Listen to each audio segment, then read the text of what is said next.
Assalamualaikum student, this is Sardar Hamza, your English instructor from tutorial.pk, and we are on the exercise question and answer of chapter number 6, Qaid and his vision of Pakistan. First of all, we are going to discuss the vocabulary words we can find out in the exercise section to discuss.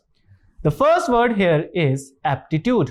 Students, aptitude means someone's natural ability to do something, or we can say innate, inborn ability.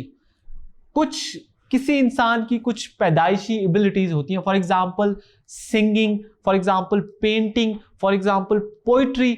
ये कुछ इंसान की पैदाइशी attributes होते हैं या aptitudes होते हैं या एबिलिटीज होती हैं जो इंसान को गिफ्ट मिलता है या गॉड गिफ्टेड चीजें होती हैं, उनको हम एप्टीट्यूड कहते हैं. Then we have fundamental.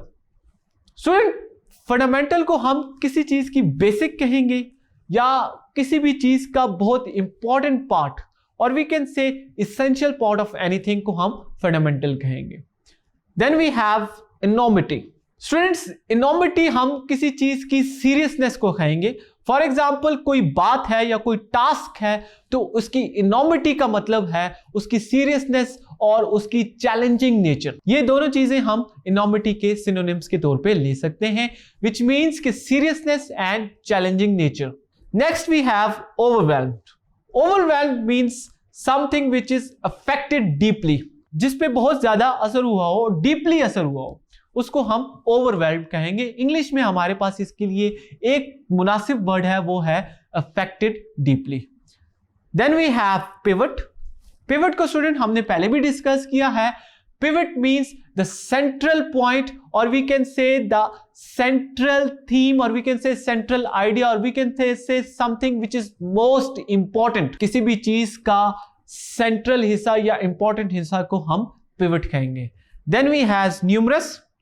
Numerous किसी चीज की बड़ी तादाद में होने को कहते हैं. For example something which is in large number is known as numerous. Then we have sterling. Sterling students pure को कहते हैं. यहां पे फर्स्ट पैराग्राफ में स्टर्लिंग मटेरियल का वर्ड यूज किया गया था इस चैप्टर में, और स्टर्लिंग मींस प्योरिटी और जेन्युइन चीज को हम स्टर्लिंग कहेंगे.